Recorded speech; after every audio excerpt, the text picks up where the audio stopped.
अब हरगिज़ भी ये नहीं है कि हम शौरी मुस्लिम बनने के प्रयास में, कोशिशों में, शौरी मोमिन बनने के प्रयास में, कोशिशों में हम मुनकर हदीस के हत्थे लग जाए।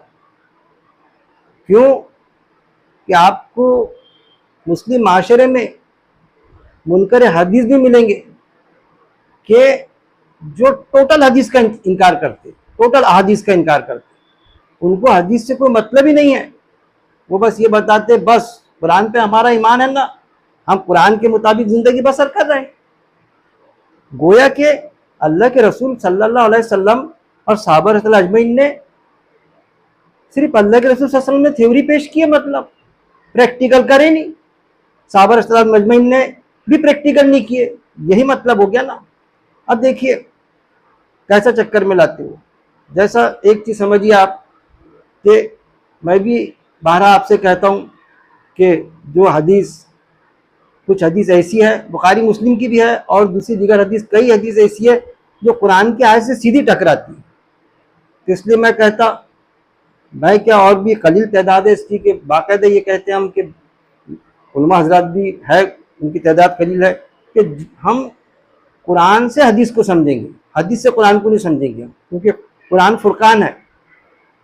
अब देखिए कुरान में एक आयत है, अल्लाह ने साफ फरमा दिया कि कुरान की एक आयत दूसरी आयत से नहीं टकराती, बिल्कुल नहीं टकराती। चैलेंज है अल्लाह का। क्यों कि कुरान अल्लाह का कलाम है, आयत मौजूद है।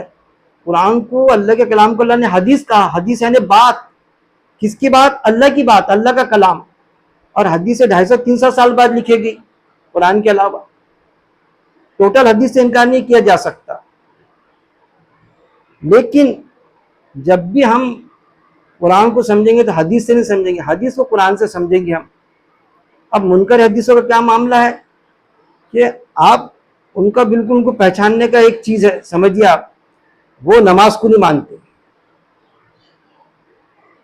नमाज को मानते नहीं वो।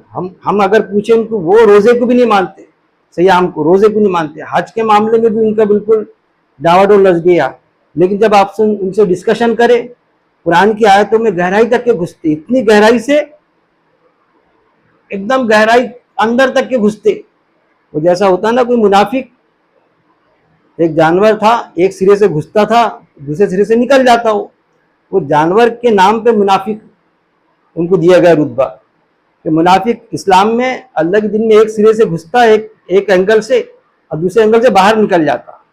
तो बिल्कुल मुनकर हदीस कैसा तरीक़ाकार है कि वो नमाज को कैसा मानते हैं कि भाई कुरान में है ना, नमाज कायम करो।